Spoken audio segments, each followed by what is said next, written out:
Oke, karena udah jam 7, kita mulai ya. Semuanya, apa kabar? Semoga sehat selalu ya.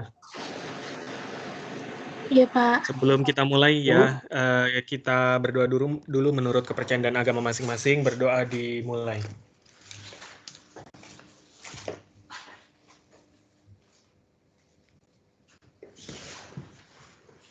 Oke, selesai ya. Baik, ini udah pertemuan menjelang akhir ya. Jadi nanti sekali lagi saya ingatkan jangan lupa untuk submit tugas di e-learningnya ya. Kemarin udah saya buka. Kemudian nanti karena pertemuan berikutnya nanti teman-teman akan presentasi. Jadi kalau bisa semua tugasnya sudah dikumpulkan dulu ya, termasuk presentasinya. Jadi nanti presentasinya dikirim dulu ke saya supaya nanti bisa share screen ke teman-teman semuanya gitu. Oke. Untuk tugas ada pertanyaan atau udah pada selesai tugasnya? Pak, Ya, untuk yang Word-nya itu ada minimal katanya berapa nggak? nggak ada. Oke, kasih Pak. Ya, oke, kita lanjut ya. Jadi hari ini kita akan membahas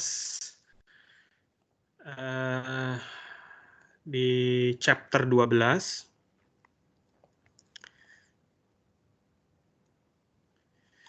Ya, ini tentang masih terkait sama fermented foods, contoh-contohnya. Nah, kita akan bahas yogurt, cheese, sama bread. Ya. Yang pertama ini kita masuk ke lactic acid bakteria dulu ya. Jadi lactic acid bakteria itu ada berbagai jenis. Ada Lactobacillus, ada Leuconostoc, ada Pediococcus, ada Streptococcus gitu ya. Nah, ini termasuk lactic acid bakteria. Nah, ada juga yang baru ya, yang ditemukan oleh ilmuwan belakangan ini, itu hingga sampai 16 genera ya, selain dari yang tadi 4 disebutkan. Jadi ada Cornobacterium, ada Oenococcus, Weissela, Aerococcus, dan lain sebagainya ya, hingga Lactosvira. Ya. Nah, masing-masing ini mereka punya ciri khas masing-masing dan punya ya tipe jenis bakteri yang tentu saja berbeda antara satu jenis dengan jenis yang lain. Nah, didasarkannya dari dua ya. Jadi kalau yang pertama itu dari klasikal itu hanya lihat morfologi, terus dia memfermentasi apa gitu ya. Kemudian fermentasinya hasilnya apa. Kemudian dia tumbuh di temperatur berapa gitu ya. Kemudian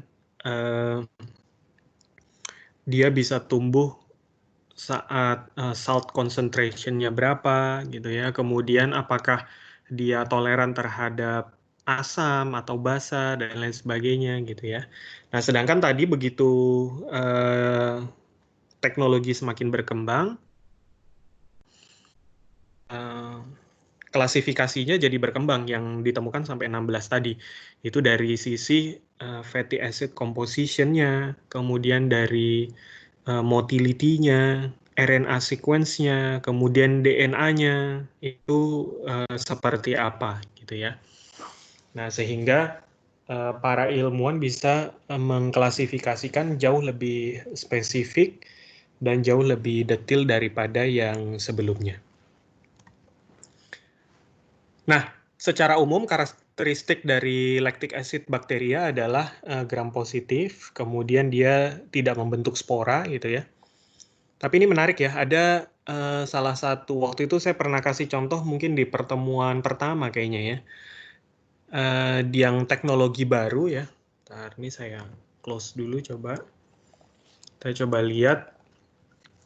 Namanya Ganeden BC30. Nah, kita lihat ya. Ini kelihatan ya dari screen teman-teman ya. Nah, jadi kita lihat di sini.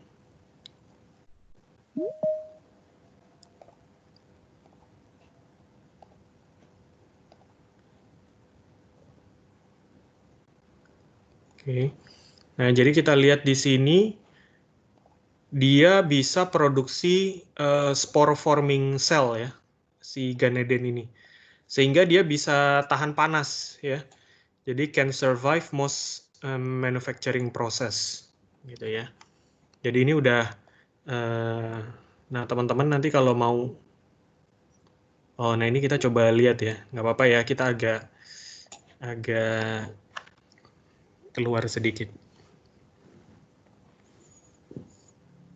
Functional foods, Kedengeran ya, fortified teman-teman ya? beverages. With growing interest in probiotic enriched products, Oke. these terms come at you fast. In the world of probiotics, innovation starts with stability and efficacy, both of which help create a wide range of probiotic fortified foods and beverages with the health benefits people want most. But not all probiotics are created equally. Let's start with the basics. A probiotic is a type of bacteria, and its stability and benefits depend on its strain. So, what makes a quality probiotic? One of the biggest differences is that some probiotics are vegetative and others are spore-forming. For example, lactobacillus and bifidobacteria, commonly found in foods like yogurt, are vegetative. They are fragile and can be affected by harsh manufacturing processes, which may make them ineffective. Spore-forming probiotics have outer protective shells called a natural spore coat. This outer shell helps them remain viable while traveling through the digestive system.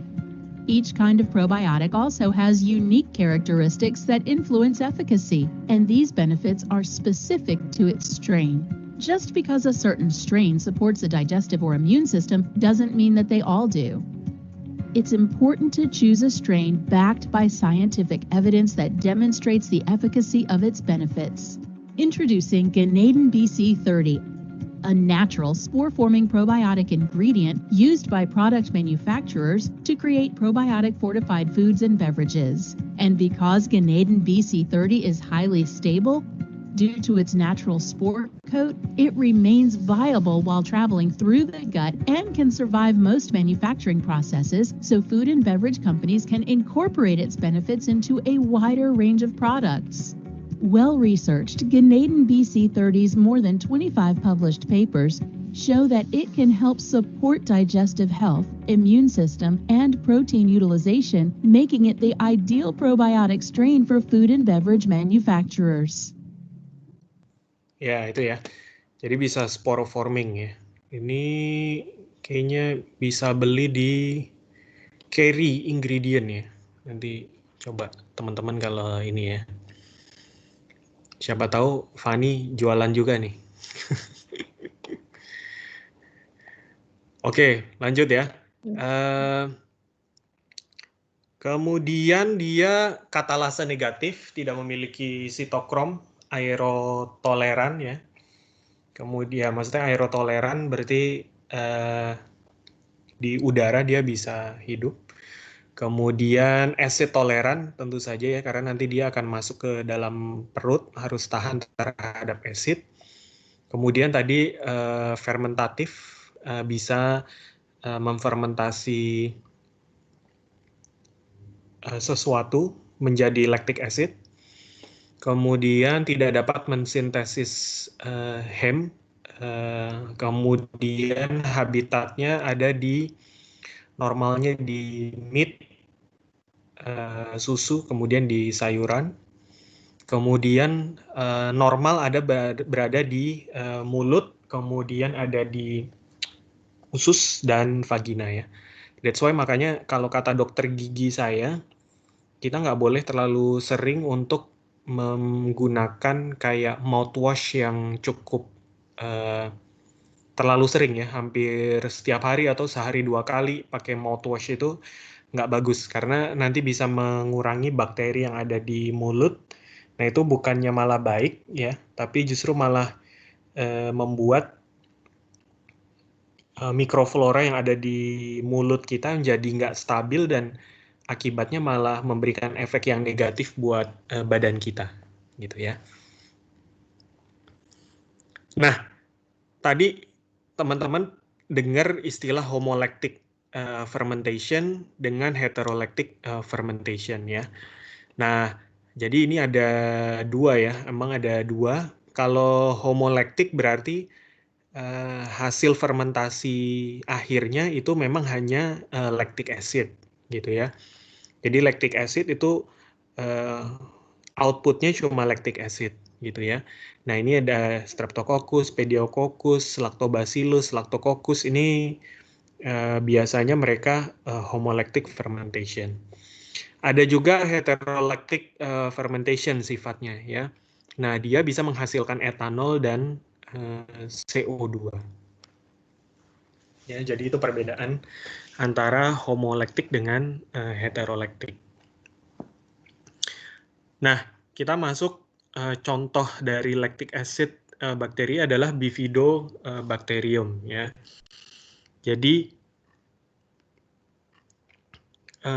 dia diisolasi tahun 1899 dari feses bayi ya, dari feses bayi.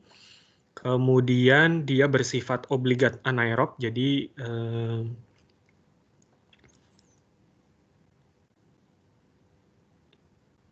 tidak butuh oksigen gitu ya untuk hidup.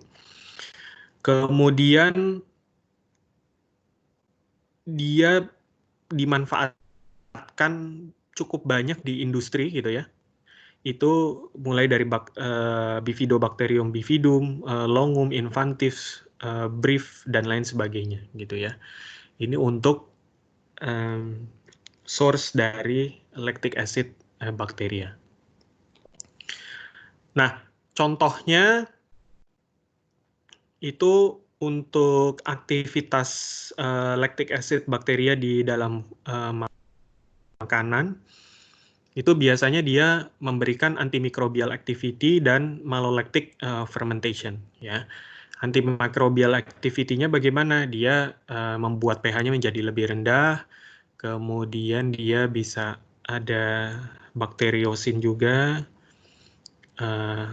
dan lain sebagainya ya. Kemudian untuk malolactic fermentation itu dalam fermentasi kita kemarin itu dia bisa mereduce acidity gitu ya, aktivitas dari lactic acid bakteria ini. Kemudian selain itu dia juga bisa ngasih klaim health promoting effect ya. Jadi bisa diklaim, seingat saya di Badan POM juga boleh ya untuk apa namanya mengklaim ini terdapat lactic acid bakteria, cuma nanti kalau nggak salah memang ada ketentuannya, dia 10 pangkat 7 atau 9 gitu ya, untuk nanti bisa dicek untuk bisa mengklaim bahwa itu disebut produk yang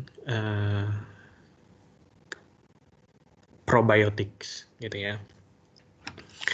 Nah, di dalam tubuh lactic acid bakteria ini dia bisa mengimprove dari nutrisi yang kita makan gitu ya.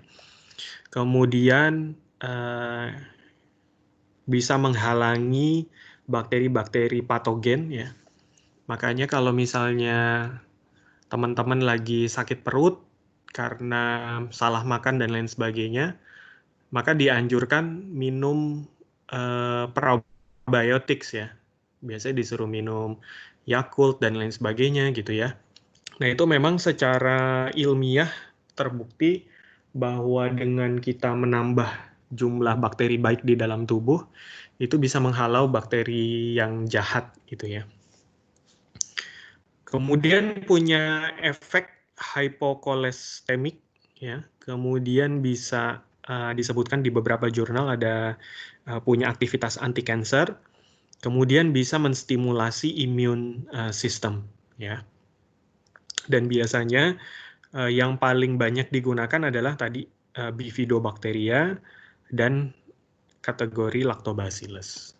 Ya, ini yang dipakai sangat luar biasa di industri makanan dan suplemen ya. Kalau ini kita lihat di sini contoh produknya ini dia suplemen ya. Nah, biasanya anak kecil itu kalau anak bayi teman-teman yang nanti kalau jadi ibu gitu ya punya bayi, biasanya nanti kalau anaknya buang air besarnya nggak normal, itu biasanya nanti dikasih suplemen sama dokter, itu suplemen probiotics ya. Itu bisa ada yang ditabur, ditambahin di susu, ada yang di sifatnya drops, nanti bisa pilih macam-macam. Nah, itu biasanya nanti harus disimpan di kulkas gitu ya. Jadi nanti kalau dan itu biasanya apa namanya?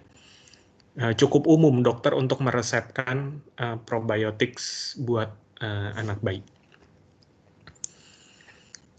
Nah, bedanya probiotics sama prebiotics tahu ya. Jadi probiotics itu live bakterianya, prebiotics itu makanan buat bakterinya.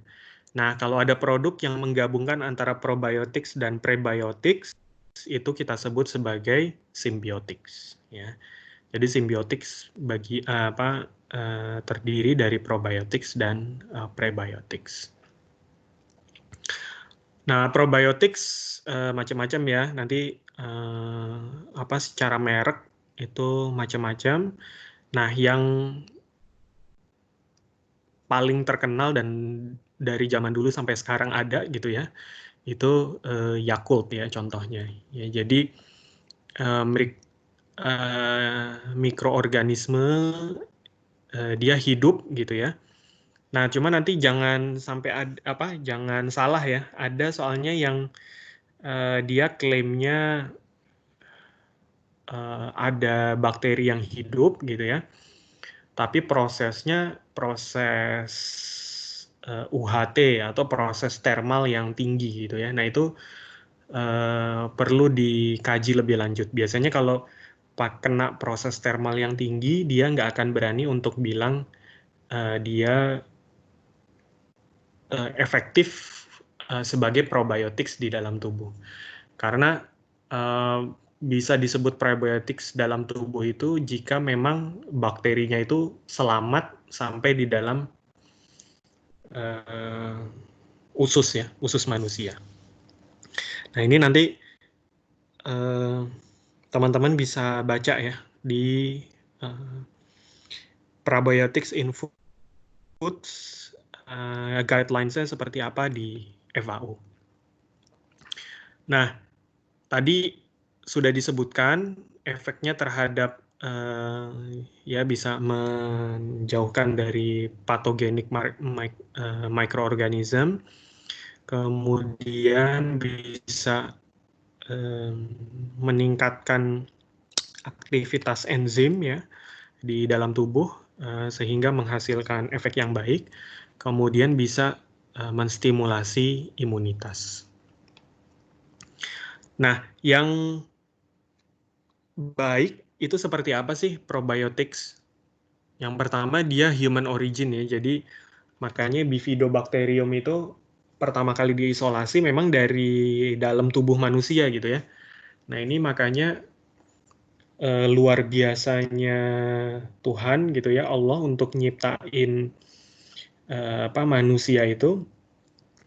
Even kalau waktu itu dosen saya pernah meneliti ASI ya. Jadi beliau meneliti ASI Nah, itu ternyata ASI itu kenapa memang tidak bisa digantikan oleh susu formula, sebaik apapun susu formula itu. Karena di ASI itu punya selain apa namanya, selain nutrisi yang sangat kompleks gitu ya.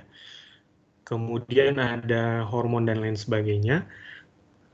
ASI itu juga ternyata mengandung bakteri-bakteri yang luar biasa banyak dan kompleks gitu ya, yang cukup spesifik gitu. Dan itu ternyata memang bisa ya sangat membantu nanti proses pencernaan dari si bayinya gitu ya. Jadi luar biasanya Tuhan Allah untuk nyiptain itu ya bahwa ya bakteri yang baik itu ya ternyata banyak sekali manfaatnya gitu ya. Kemudian dia bisa tinggal di intestinal tract ya, jadi di usus dia bisa tinggal. Kemudian dia bisa memproduksi antimikrobial ya. Nah, kemudian safe ya secara food dan clinical use. Makanya biasanya disebutnya GRAS ya. Generally recognized as safe ya. Kecuali memang kalau ya dimakan kebanyakan ya pasti ya sesuatu yang kebanyakan ya pasti nggak oke gitu ya. Karena kalau kebanyakan ya pasti nanti akan menci-menci gitu ya. Tapi secara umum sangat aman untuk diminum atau apa namanya dikonsumsi. Kemudian secara klinis itu terbukti gitu ya. Kemudian secara teknologi itu dan komersial itu tersedia gitu ya. Nah, makanya tadi salah satu contoh yang tadi kita lihat si Geneden itu dia bisa punya spora forming. Kemudian dia kalau tadinya mungkin nggak bisa dimasukin ke dalam susu UHT gitu ya. Nah, dengan adanya sporoforming itu dia jadi bisa lebih tahan panas gitu ya. Atau jadi aplikasi di dalam makanannya jadi jauh lebih banyak, bisa jauh lebih banyak gitu ya. Nah, itu sangat menarik ya. Nah, ini ya yang paling banyak dipakai jadi Lactobacillus dengan Bifidobacteria.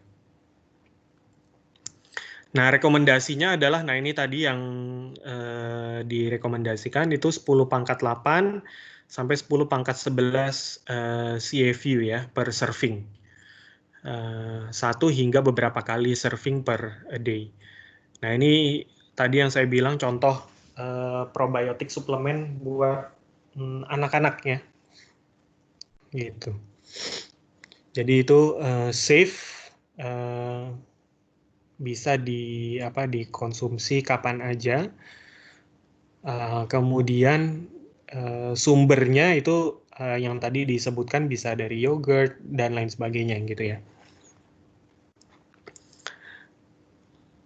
Nah, ini contoh berbagai macam jenis mikroorganisme lactic acid bakteria di berbagai jenis produk ya. Nanti kita bahas cheese, yogurt, dan lain sebagainya. Nah, pertama susu ya. Jadi ada buttermilk. Buttermilk itu difermentasi oleh Lactococcus. Kemudian ada ini merek ya, memang di Eropa sih lebih banyak ya.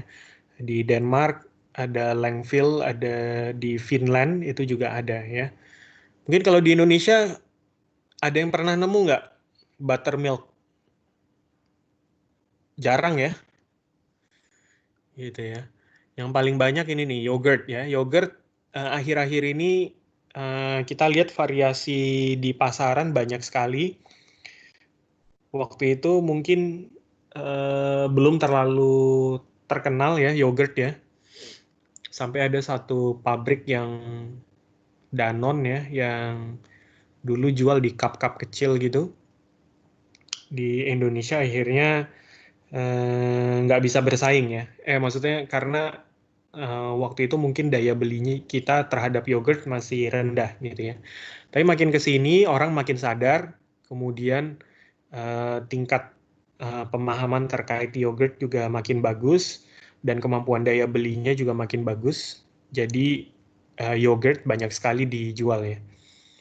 Even ini contohnya yang Heavenly Blush Greek yogurt nih ada di Starbucks dan lain-lain gitu ya. Di banyak tempat gitu ya itu dijual.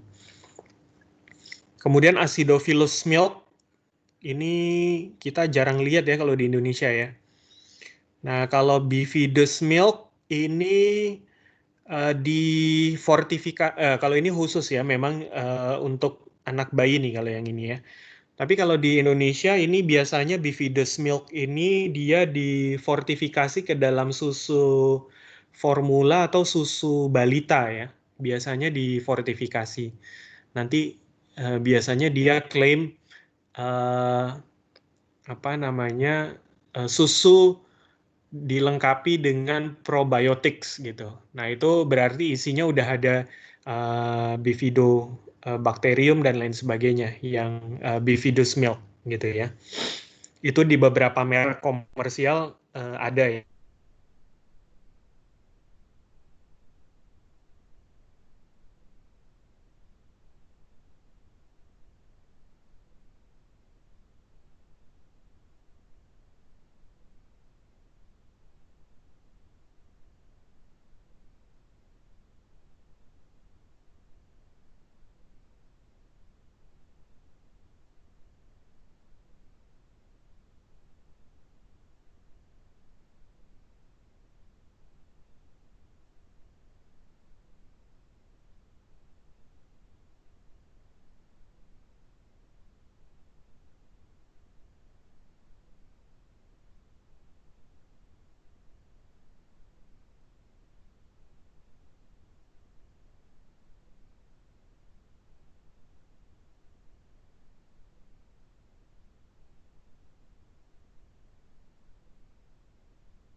Ada suaranya ya? Iya, Kak. Iya. Jangan kira aku yang error. Bapaknya hilang tahu. Iya benar, bapaknya hilang. Ya udah biarin aja.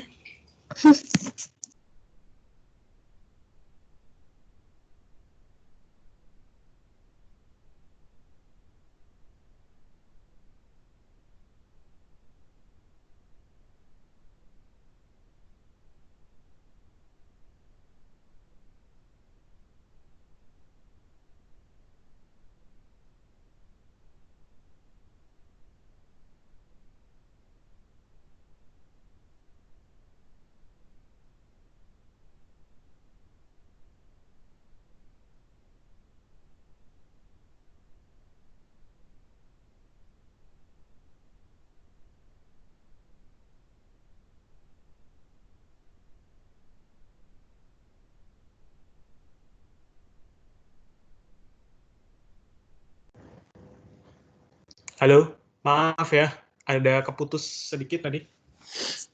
Iya, Pak. Ya, Pak. Kita lanjutkan tadi sampai sini ya. Sampai cheese ya. Jadi saya cek lagi.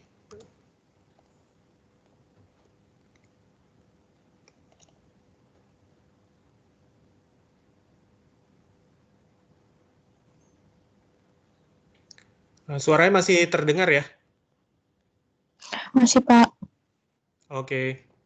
Nanti kalau agak nggak jelas tolong di ini lagi. Oke, kemudian Swiss cheese ini yang bolong-bolong ya. Ini kalau di filmnya Tom and Jerry ya. Kemudian ada juga blue cheese ini yang iya ada bagian biru-birunya ya. Itu biru-birunya itu dari penicillium ya. Nah, yogurt sendiri itu dimulai dari susu yang dihomogenize, kemudian dipanaskan, kemudian ditambahkan starter, ya, kemudian di-pack ya, kemudian diinkubasi, kemudian di cooling sehingga menjadi yogurt ya. Nah, setiap perusahaan yogurt nanti punya resepinya masing-masing ya. Ini generalnya aja. Jadi nanti dia bisa pakai bakteri macam-macam, bisa ditambahin flavor macam-macam, terus mungkin nanti kemasannya macam-macam gitu ya. Kemudian proses inkubasi, proses dia sampai tingkat keasaman berapanya itu juga macam-macam gitu ya. Jadi iya banyak hal dan ini hanya proses yang general. Nah, metabolismenya seperti apa? Nah, dia mengambil dari laktos, kemudian dia si thermophilus ini dia mengambil glukos, kemudian memproduksi oligosakarida dan glikan, kemudian sehingga dia menghasilkan tekstur ya, ngeset gitu ya ke yogurtnya. Kemudian proteinnya ini juga dirubah ya. Jadi milk protein, protein susu, kasein ya. Kemudian dengan bakteri dia menghasilkan ada enzim proteinase, kemudian bisa menjadi peptida dan asam amino lain gitu ya, sehingga bisa menghasilkan berbagai flavor yang spesifik. Nah, banyak sekali tipe yogurt ya yang tadi sudah saya bilang. Nah, biasanya starternya adalah Lactobacillus dan Streptococcus. Nah, kedua bakteri ini dia kerjasama ya. Jadi Lactobacillus dan Streptococcus ini biasanya rasionya 1:1. Nah, di beberapa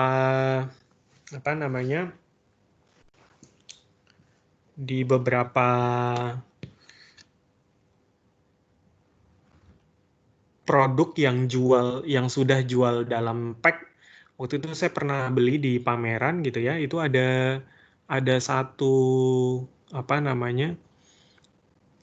dia udah kemasan pack-packan susu bubuk gitu ya, tapi di dalamnya udah dikasih bakteri Lactobacillus sama Streptococcus gitu ya. Nah, itu nanti kita tinggal aduk aja, satu bubuknya itu tinggal diaduk, nanti dimasukin ke dalam jar, kemudian diinkubasi hangat gitu ya, sekitar 1 kali 24 jam atau 2 kali 24 jam. Kemudian nanti yogurtnya akan terbentuk dengan sendirinya. Itu juga menarik ya. Jadi buat yogurt sendiri di rumah gitu ya. Itu juga menarik ya. Jadi nah, biasanya balance growth-nya itu ada di suhu 43 gitu ya. Nah, kalau lebih dari suhu 43, nah Lactobacillus akan predominate ya, sehingga bisa lebih asam gitu ya, kemudian less flavor. Nah, ini ya, jadi Lactobacillus dan Streptococcus thermophilus dia bersimbiosis ya. Jadi yang pertama Streptococcus dulu yang bekerja gitu ya. Kemudian Lactobacillus setelah di sini kurang lebih 3 jam gitu ya, baru dia bekerja gitu ya. Jadi Streptococcus tumbuh duluan gitu ya. Kemudian Streptococcus akan stabil di konsentrasi tertentu. Kemudian hasil dari formic acid dan CO2 yang dihasilkan sama Streptococcus itu dipakai oleh Lactobacillus untuk growth gitu ya. Sehingga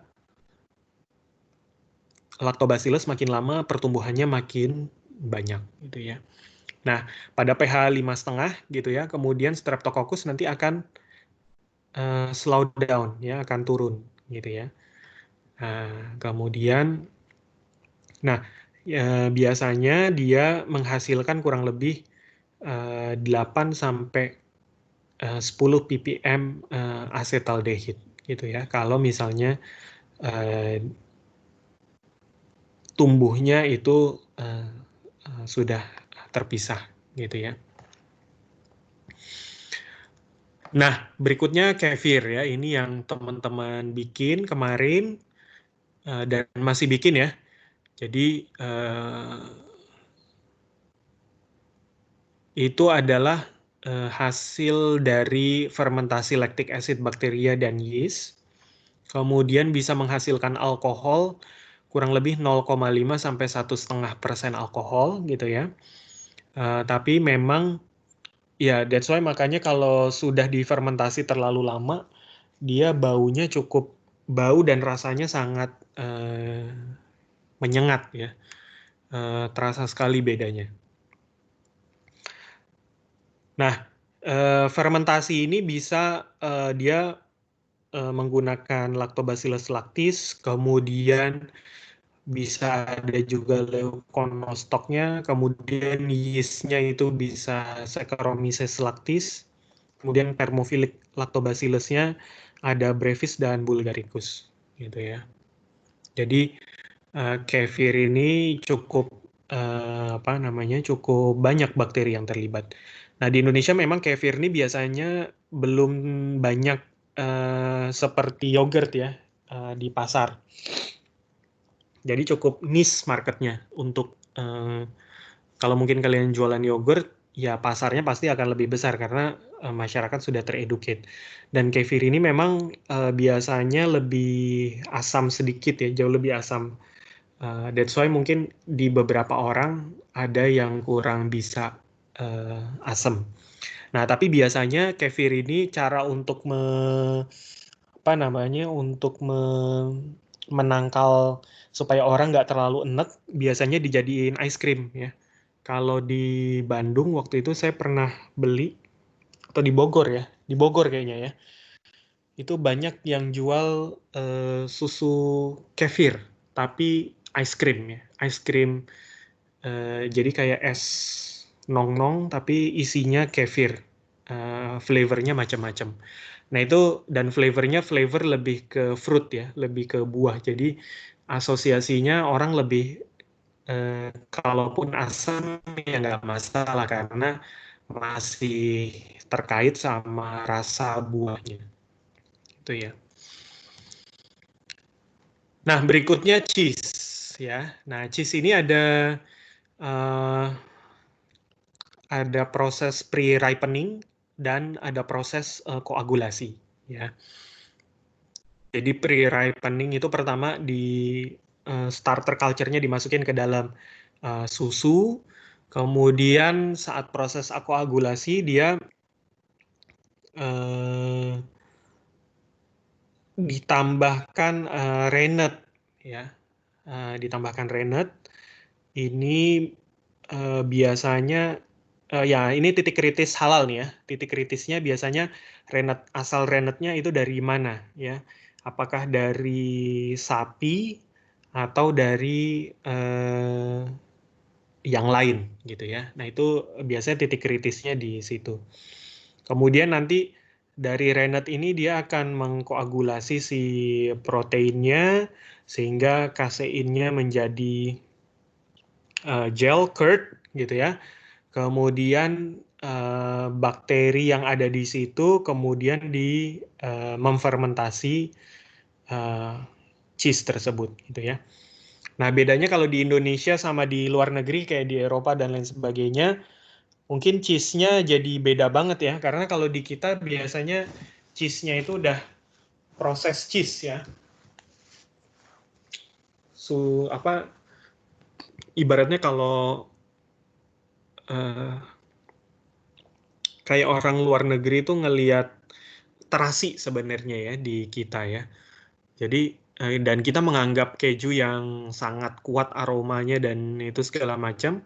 Nah, itu biasanya kita agak enek tuh untuk makannya. That's why makanya di Indonesia cheddar itu dan lain sebagainya yang cheese-nya itu lebih ke proses cheese itu biasanya aroma dan lain sebagainya sudah disesuaikan sehingga tidak terlalu tajam ya. Nah, kita lihat di sini jadi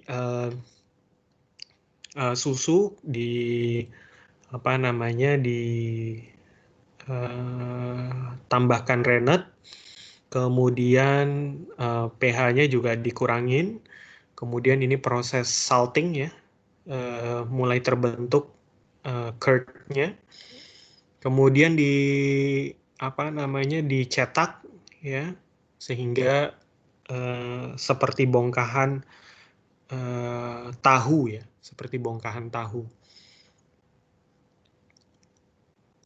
Nah, berikutnya adalah ripening ya. Jadi ripening ini dia di storage, di kontrol humidity tertentu. Kemudian, nah di saat itulah proses fermentasi itu terjadi ya.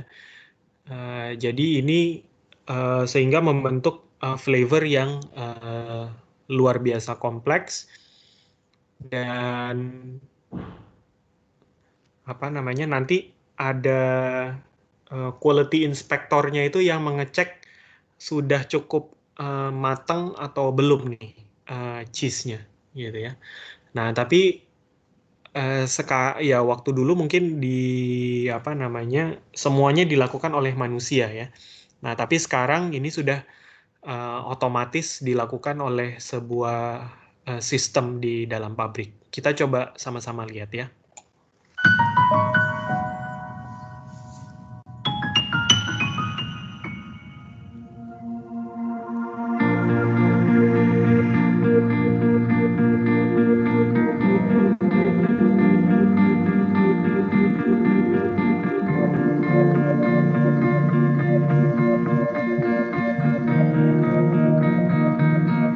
Susu.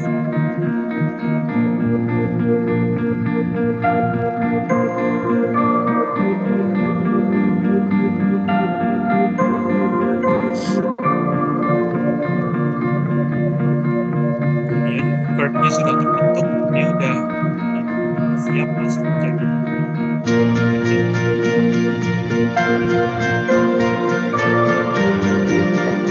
ada orang.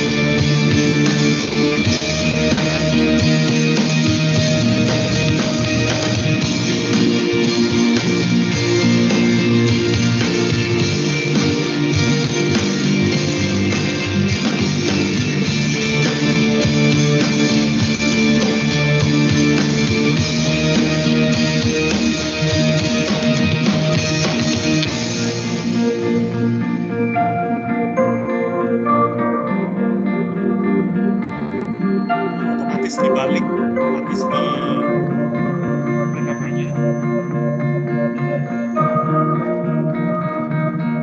kadang-kadang dicampur apa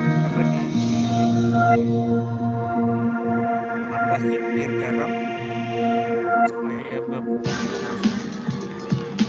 yang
Berikutnya cottage, tadi yang seperti apa?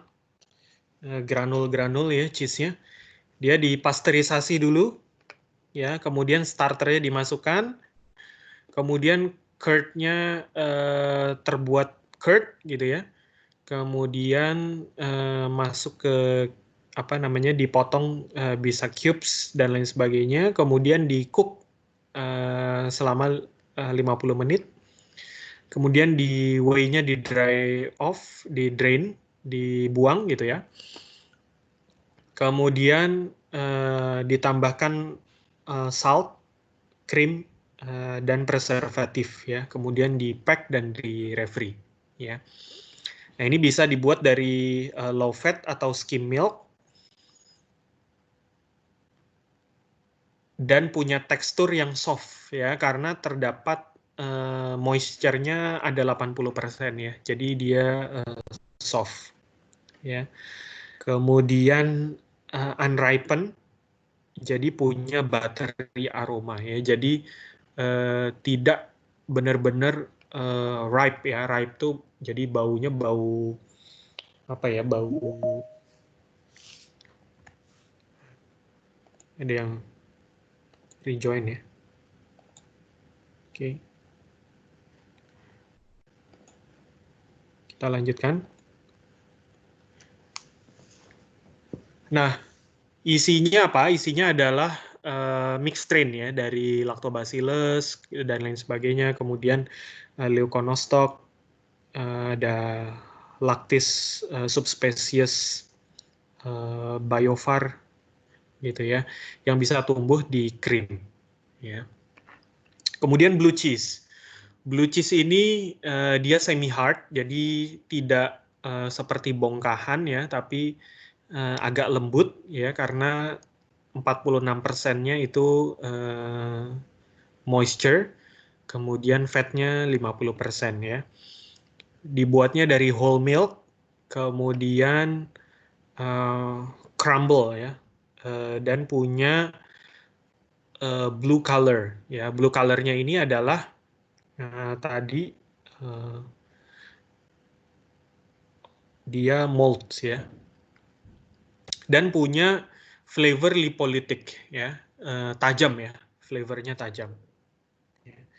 Jadi cara buatnya dihomogenisasi susunya, kemudian starternya ditambahkan, kemudian rennet ditambahkan ya tadi supaya jadi curd, kemudian whey-nya di drain ya, kemudian curd-nya diambil, kemudian di drain lagi, ditambahkan garam ya, kemudian malt-nya ditambahkan ya, penicillium ditambahkan, kemudian dibiarkan selama kurang lebih 1 bulan dan kemudian di curing lagi kurang lebih sekitar 3 bulan, 3 months. Ya. Jadi ada Lactobacillus lactis, subspesies Cremoris, ya, dan Leuconostoc. Kemudian ditambahkan Penicillium roqueforti, ya, sebagai secondary starternya, sehingga dia punya dot-dot biru seperti ini. Ya. Terakhir ini bread, ya.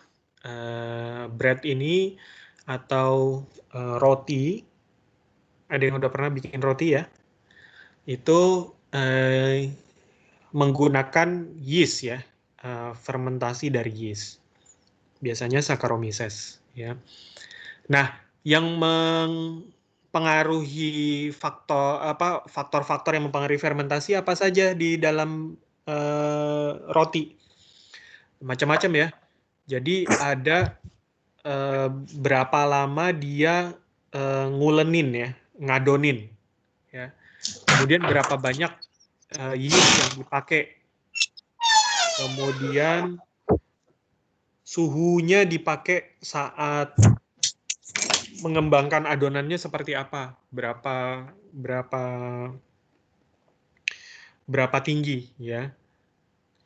Semakin tinggi temperaturnya, maka proving atau pengembangan pengembangannya semakin tinggi ya. Kemudian berat adonannya berapa, kemudian hidrasi air yang ditambahkan berapa, gitu ya. Kemudian tipe tepung yang digunakan itu tepung yang seperti apa, gitu ya. Apakah tepung protein tinggi dan atau yang tepung protein yang rendah, gitu ya.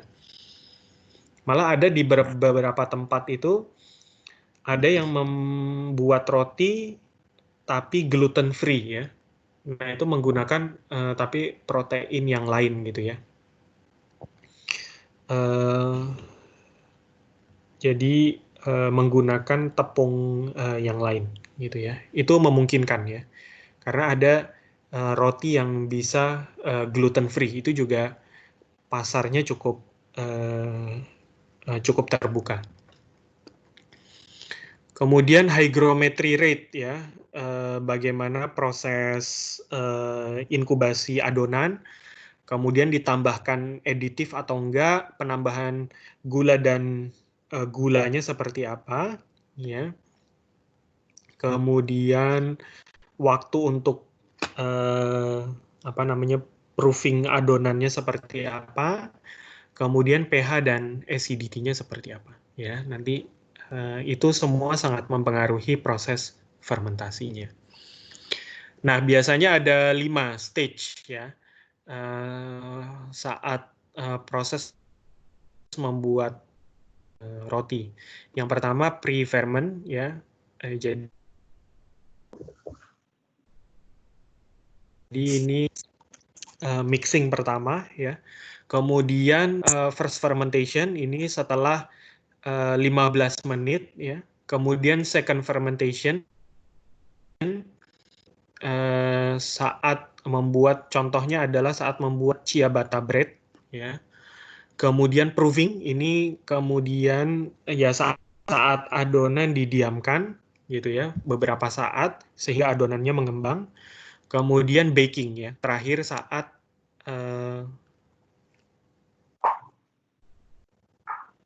roti itu dipanggang atau di steam ya, bisa di steam. Betul, fermentasinya juga banyak ya. Ada yang tipenya direct fermentation ya. Di sini kita bisa lihat. Jadi begitu setelah diadonin, kemudian langsung difermentasi 3-4 jam. Ada yang slow proving ya. Jadi sampai 16 jam ya didiamkan. Itu beda lagi nanti hasilnya. Ada juga yang frozen controlled proving ya. Jadi di freeze dulu, kemudian proses fermentasinya berjalan saat di reheat ya. Kemudian ada yang mass proving ya, ini yang cepat ya, kurang lebih sekitar 1 jam 30 menit. Kemudian ada yang frozen pre-proof ya, jadi di proving dulu kemudian baru di frozen ya. Ini biasanya banyak yang jual kalau roti yang di frozen kemudian isi coklat ya. Atau ada juga seperti bakpao yang dijual di frozen ya. Itu juga sebelum diolah, dipanggang atau digoreng atau di steam buns itu dia di frozen. Ya, jadi banyak tipe-tipenya. Oke, kita istirahat dulu sebentar, kurang lebih 5 menit. Jam 8 kita kembali lagi. Teman-teman bisa istirahat dulu sebentar untuk mengambil minuman atau mengalihkan pandangan matanya ke selain layar dulu ya. Kita lanjutkan di jam 8 tepat. Oke, silakan untuk istirahat dulu sebentar ya. Iya, Pak. Oke.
Oke, baik.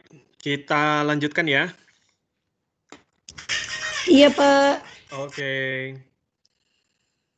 Selanjutnya chapter 13 itu adalah fermentasi meat, vegetable, dan indigenous food. Ya. Jadi daging, sayuran, kemudian makanan yang sifatnya sangat lokal ya. Dalam hal ini makanan dari fermentasi yang ada di Indonesia. Yang pertama semi dry sauce ya. Ini dia dari daging, kemudian ditambahkan garam, glukos dan lain sebagainya. Kemudian ditambahkan starter ya. Kemudian casing dimasukkan ke casing, kemudian difermentasi ya, diinkubasi, kemudian didinginkan ya, kemudian divakum dan bisa dikonsumsi langsung ya. Waktu itu pernah saya kasih videonya juga ya, waktu itu kurang lebih di kayaknya pertemuan pertama ya waktu itu. Nah, isinya apa saja microbes-nya. Nah, itu banyak ya, biasanya populasinya terdapat sekitar 1 juta sampai 10 juta sel per gram ya. Jadi banyak sekali. Kemudian sangat bergantung dari temperatur fermentasinya dan pH-nya ya. Untuk yang temperaturnya tinggi itu biasanya asidalik tiki ya. Kemudian kalau temperaturnya rendah itu biasanya plantarum ya. Kemudian untuk warna ya, jika menginginkan warna yang lebih baik itu bisa ditambahkan Micrococcus atau Staphylococcus carnosus ya sebagai secondary starternya. Ya, jadi selain tadi si asidalik tiki atau plantarum bisa ditambahkan Micrococcus atau Staphylococcus ya. Ada juga yang tidak ditambahkan starter, tapi dia terjadi secara natural, ya. Itu biasanya ada bakteri yang bisa hidup di meat ini, ya. Ada Lactobacillus sakei, kemudian Lactobacillus curvatus atau Leuconostoc, gitu ya. Kemudian fermentasinya biasanya di low temperature ya, low temperature. Kemudian final apa namanya pH-nya 5 atau memang agak asam ya, agak acid. Berikutnya adalah vegetable sauerkraut ya. Ini biasanya disebut sayur asin ya, atau mungkin lebih mirip kayak asinan ya, tapi agak beda ya. Kalau asinan mungkin asamnya beda ya dengan sauerkraut, karena sauerkraut dia lebih lebih karena fermentasi, tapi kalau asinan memang karena rasa asamnya ditambahkan dari zat pengasam ya. Jadi biasanya dari kol ya, di trim, dicacah-cacah, kemudian di-pack, kemudian ditambahin apa namanya garam, air garam, ya. Kemudian dibiarkan atau ada juga yang ditambahkan starter bakteri awalnya ya. Nah, itu didiamkan selama kurang lebih 2 bulan dan disimpan dalam suhu 18 derajat. Jadi disimpan di suhu refri ya.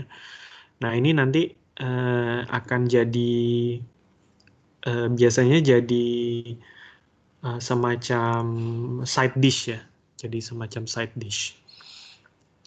Nah, sauerkraut ini biasanya punya taste clean acid, ya, jadi nggak menyengat.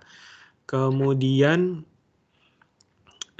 nanti si bakterinya ini dia ngambil sugar dari kolnya tadi, ya. Nah, kalau misalnya ada off flavor dan lain apa namanya dan diskolorasi, ya misalnya warnanya jadi berubah, nah itu karena ada invasi bakteri lain, ya, atau invasi dari mold dan yeast, mikroba lain, ya, molds dan yeast. Nah, kemudian kalau sudah slimy, ya, itu tandanya sudah leukonostoc-nya sudah overgrowth, ya. Jadi bakterinya bakteri leukonostoc, itu kalau sudah slimy itu berarti sudah too much, gitu ya. Jadi biasanya sudah nggak bagus. Nah, biasanya raw material apa namanya kol ini dia punya populasi lactic acid. Jadi disebutkan di awal itu ada leukonostoc yang tumbuh, kemudian nanti disusul oleh Lactobacillus plantarum, kemudian disusul juga ada Lactobacillus brevis. Ya. Nah, ketika asamnya sudah mencapai 1% atau asam pH-nya ini udah mulai turun, gitu ya. Nah, itu leukonostoc-nya makin lama makin habis, gitu ya. Kemudian saat pH-nya makin lama makin tumbuh adalah Lactobacillus, gitu ya. Jadi Lactobacillus membuat level acidity-nya jadi lebih tinggi konsentrasinya. Artinya pH-nya makin lama makin turun. Ya. Nah, flavor yang terlibat biasanya di situ ada karena ada laktat, ada asetat, ada etanol, ada CO2 dan diasetil. Berikutnya indigenous foods, ya. Ini ada nata de coco, ya. Nata de coco ini waktu mungkin beberapa waktu yang lalu itu sempat cukup heboh, ya, sampai Badan POM membuat rilis, ya, karena ada hoax, ada orang yang nyoba video itu nata de coco dicoba dibakar, ya, atau di apa ya waktu itu, ya, kayaknya dibakar deh. Ya, dia beranggapan wah itu bisa berbahaya tuh bagi tubuh, gitu ya. Padahal itu sebenarnya adalah silinum atau badan dari bakteri Acetobacter silinum, ya. Nah, itu nanti akan terbuang di feces sebenarnya, ya. Nah, jadi dibuatnya dari coconut water, ya, dari apa namanya air kelapa, ya. Kemudian ada juga di beberapa penelitian menggunakan limbah tahu, ya, limbah tahu. Jadi menggunakan limbah tahu, kemudian ditambahkan acetobacter, itu bisa juga jadi nata de tofu, ya. Kalau coconut kan nata de coco, ya. Kalau ini jadi nata de tofu, ya. Nah, itu juga bisa, ya. Yang penting ada gulanya, kemudian ada sumber nitrogennya, kemudian ada acetic acid, ya. Nah, selulus tadi, ya, apa namanya badan badan bakterinya itu dari Acetobacter silinum itu di harvest, ya, dipanen, sehingga itu yang kita makan, ya. Biasanya ini waktu waktu puasa kemarin itu banyak dijadikan takjil, ya, nata de coco. Berikutnya kombucha. Nah, ini teman-teman mungkin udah pernah minum juga kombucha. Kombucha ini biasanya disebut sebagai tea cider, ya. cider. Kemarin kita belajar cider itu biasanya dari apel, ya, yang paling apa namanya, yang paling umum, ya. Nah, teh itu juga bisa, ya. Jadi biasanya ini banyak dikonsumsi di Jerman, di Jepang, di Indonesia itu juga cukup banyak. Kalau teman-teman cari di Instagram, kombucha itu juga banyak yang jual, ya. Klaimnya macam-macam, ya. Apa namanya? Ya intinya bisa. Ya tapi kita apa namanya, mungkin perlu klaim secara Badan POM belum terbukti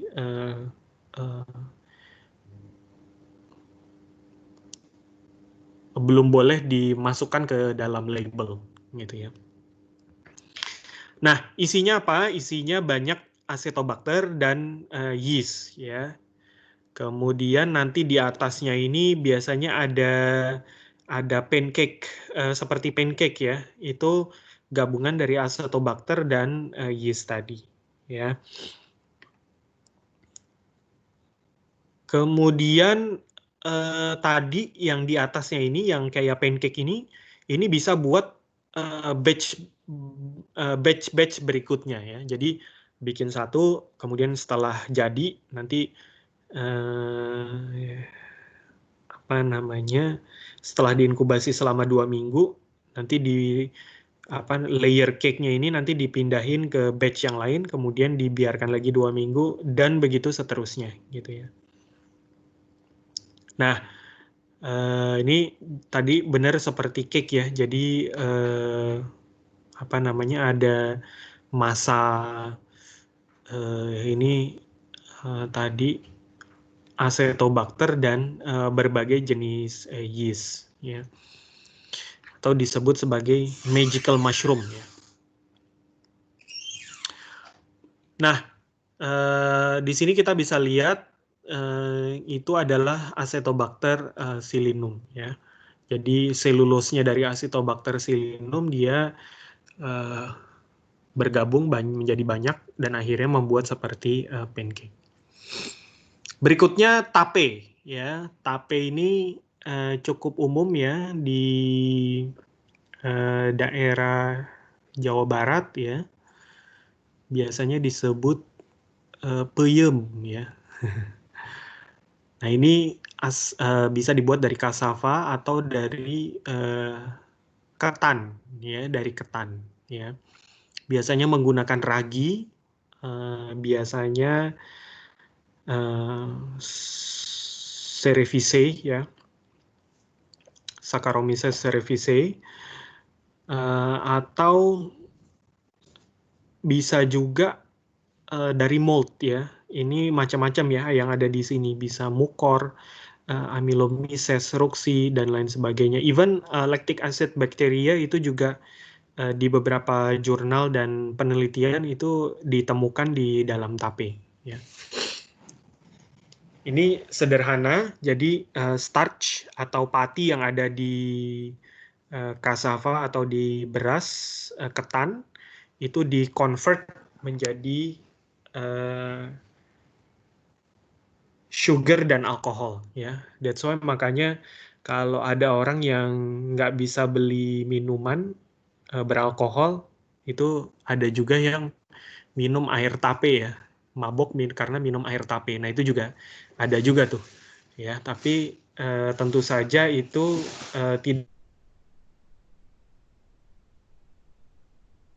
tidak bisa, karena kadar alkoholnya sengaja ditinggikan konsentrasinya di dalam air tersebut, kemudian memang digunakan untuk diminum, dan itu memang memabukkan, ya. Nah, kondisinya dia anaerobic condition, ya. Jadi fermentasinya biasanya dia memang ditutup, ya, di dalam satu wadah, kemudian biasanya di seal juga supaya tidak ya bisa tercipta kondisi yang aneh. Kemudian tempe, ya tempe ini kita waktu itu pernah bahas. Jadi tempe ini memang dari soybean ya. Kemudian biasanya menggunakan Rhizopus oligosporus ya. Fermentasinya selama 2 hari. Jadi soybeannya ini dikupas, dimasak, kemudian ditambahkan ragi. Kemudian didiamkan, diinkubasi selama kurang lebih 2 hari, kemudian didapatlah tempe. Ya. Nah, ini jadi tadi seperti yang saya bilang sudah di boil, kemudian didiamkan, kemudian dibuang kulitnya, ya, kemudian di boil atau di steam lagi, kemudian diinokulasi, fermentasi, dan jadilah tempe. Nah, cara packingnya macam-macam ya. Ada yang pakai daun pisang ya, kemudian pakai plastic bag, ada yang pakai kayu dan lain sebagainya ya. Nah, biasanya harus cukup oksigennya ya, harus aerasinya harus bagus ya. Karena kalau enggak nanti muncul sporulasi atau jadi hitam-hitam ya. Kalau aerasinya kurang bagus, itu nanti biasanya hasil tempenya kurang baik. Lebih baik lagi kalau temperaturnya bisa dikontrol, kemudian moisture-nya juga bisa dijaga. Karena kalau moisture-nya tidak dijaga, nanti pertumbuhan si rhizopusnya tadi kurang maksimal. Nah, bagaimana cara membuat starternya? Ini ada 2 ya, ada ya. Kalau laru itu dengan menggunakan mold dari tempe batch sebelumnya, kemudian di-press, kemudian dikeringin, gitu ya. Tapi kalau dari usar itu ada namanya daun waru ya namanya ya, daun waru. Nah ini daun ini di dalamnya juga ada tadi ada kapangnya ya, kemudian dia dibiarkan fermentasi selama 2 hari, kemudian dikeringkan waru ini, kering di matahari, kemudian nanti dicampur ke dalam soybean-nya tadi, maka nanti bisa berubah jadi tempe ya. Nah, dia proses fermentasinya ini ada dia kita sebut kurang lebih acid fermentation ya, karena pH-nya terjadi di pH 4,5 sampai kurang lebih 5. Kemudian bisa jadi ada lactic acid bakteria juga yang masuk ke dalam situ, tapi memang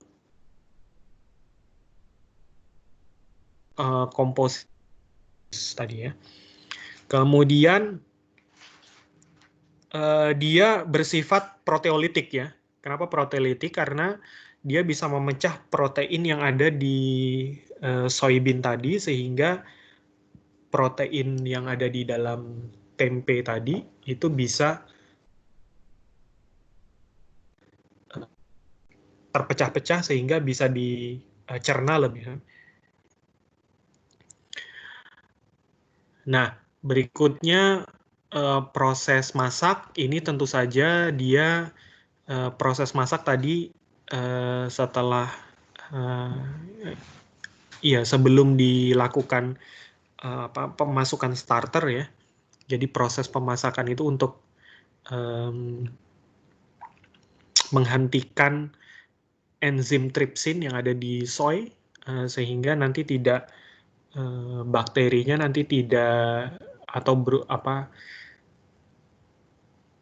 proteinnya jadi kita tidak ingin tripsin ini berjalan memecah protein ya, sehingga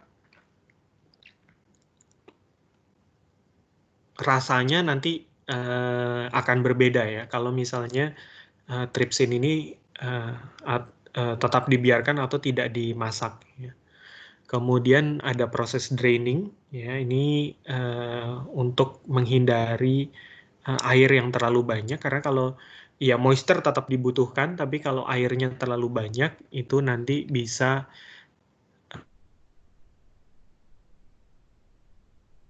membuat kekuatan tempenya. Nah, ini ada Rhizophus oligosporus yang strain 2710. Nah, ini di apa namanya pembuatan tempe yang cukup terkontrol ya, jadi nggak dibiarkan terjadi secara natural. Nah, dia bisa tumbuh di kurang lebih suhu 30 sampai 40 derajat. Kemudian proteolitiknya, aktivitas dan lipolitik enzimnya itu sangat baik. Kemudian bisa memproduksi antioksidan ya. Ini bagus nih. Kemudian dia bisa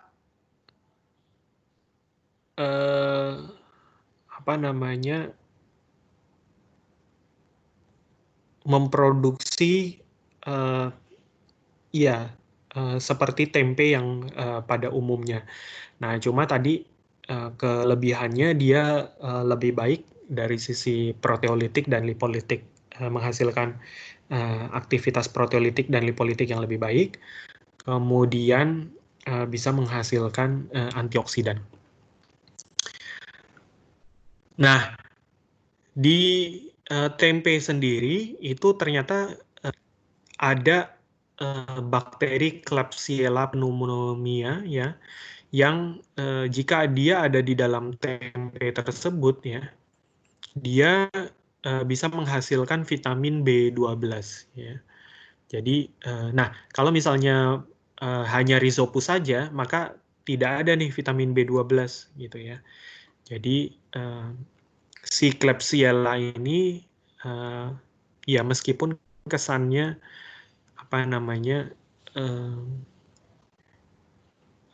dia tidak murni mold saja gitu ya, tapi ternyata si Klebsiella ini dia bisa menghasilkan vitamin B12 gitu ya. Nah, dia tidak tidak mengkontaminasi si tempe, jadi hidup berdampingan dengan si molds. Kemudian dia bisa menghasilkan kurang lebih sekitar 150 nanogram per gram soybean ya, vitamin B12. Ya. Nah, ini adalah mikroorganisme yang terlibat ya. Jadi memang tempe itu khasanah makanan Indonesia yang luar biasa baik ya. Jadi dan dikenal juga di berbagai negara itu bahwa tempe buatan Indonesia ini memang sangat menarik dan sangat sehat gitu ya untuk dikonsumsi. Mungkin jadi nggak sehatnya kalau digorengnya di pinggir jalan pakai minyak yang bekas udah berapa hari gitu ya. Nah itu mungkin jadi kanker gitu ya. Tapi kalau tempe yang yang aslinya gitu ya, maksudnya yang apalagi ya ada beberapa orang yang saya tahu itu makannya tempe yang direbus gitu ya, atau yang tempe yang di saute, digorengnya nggak deep fried ya, tapi hanya dipanasin gitu ya. Nah itu jauh lebih baik gitu ya hasil sehingga dia bisa dapat protein, dapat tadi vitamin B12 dan lain sebagainya, itu jadi jauh lebih bernutrisi. Nah, di dalam tempe ini itu ada beberapa perubahan ya. Jadi struktur lipidsnya itu berubah ya. Kemudian dari segi karbohidratnya dia juga berubah ya. Dia banyak membuang heksose dan menghidrolisis dengan lambat stakiose. Kemudian amino acidnya banyak tersedia lisin dan metionin. Berikutnya terakhir ini oncom ya. Oncom ini dia ada beberapa ya, ada yang disebut oncom hitam, oncom merah ya, atau onggok ya. Onggok ini hasil dari waste tapioka ya. Biasanya kalau yang jual oncom ini memang sangat indigenous ya. Ini biasanya hasil dari sisa apa namanya, hasil dari, nah ini ya, fermented peanuts, hasil dari fermentasi kacangnya ini kemudian di dengan rhizopus yang lain gitu ya, seperti Oryzae, Stolonifer, Oligosporus gitu ya, itu dia fermentasi kembali, kemudian sehingga menjadi kalau tempe itu kan masih kelihatan butir-butir soybeannya ya. Nah kalau oncom itu udah benar-benar udah apa namanya, udah nggak ada, nggak kelihatan gitu ya. Jadi biasanya sisa-sisanya. Kalau papa saya dulu bilang ini makanannya orang susah ya, karena memang harganya sangat murah gitu ya, dan memang biasanya yang dijadikan oncom ini adalah yang sisa-sisanya gitu ya. Tapi justru kalau dilihat nutrisinya, ini sebenarnya nutrisinya masih banyak gitu ya, karena sangat banyak amino acid yang ada di sana, karena proses fermentasinya sudah sangat kompleks gitu ya. Nah itu membuat nutrisi yang ada di dalam situ sangat kaya gitu ya. Nah, yang dijadikan substrat tadi seperti yang saya bilang itu tadi sisa tahu ya. Kalau bikin tahu sisanya itu ada waste-nya itu dipakai buat bikin oncom, atau dari kacang-kacangan ya. Itu juga bisa dibuat oncom gitu. Baik. Sampai sini ada pertanyaan teman-teman? Kita sudah selesai.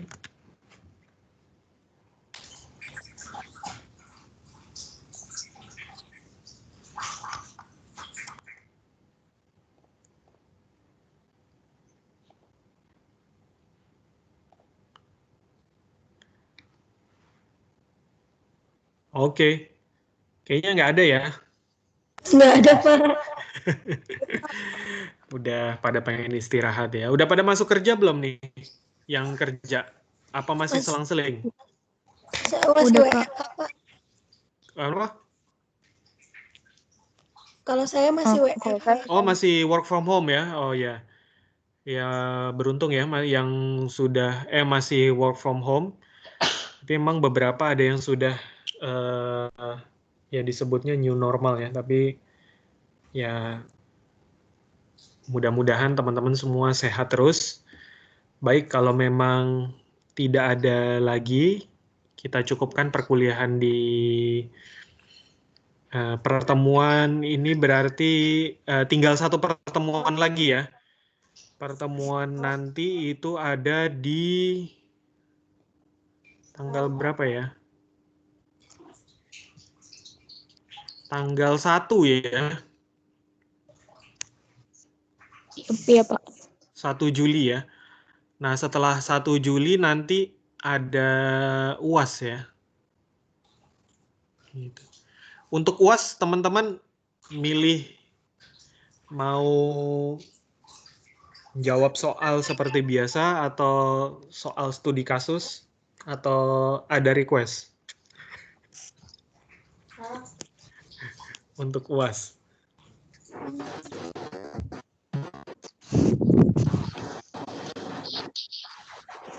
Halo, Pak. kenapa? Terserah. Kalau studi kasus tuh yang kayak UTS ya, Pak? Ya.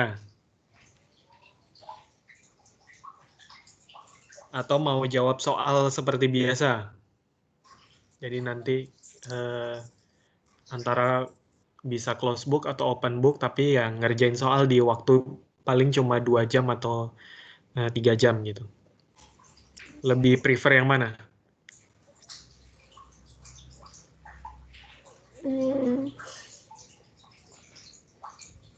Atau terserah?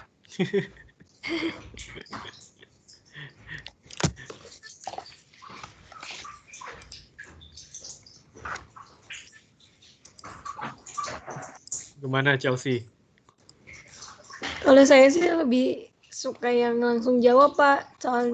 Tapi nggak tahu teman-teman yang lain. Biar nggak banyak ini ya, nggak banyak mikir ya. Iya, nggak banyak tugas numpuk. Oke.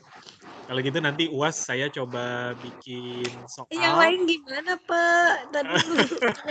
jangan terserah saya.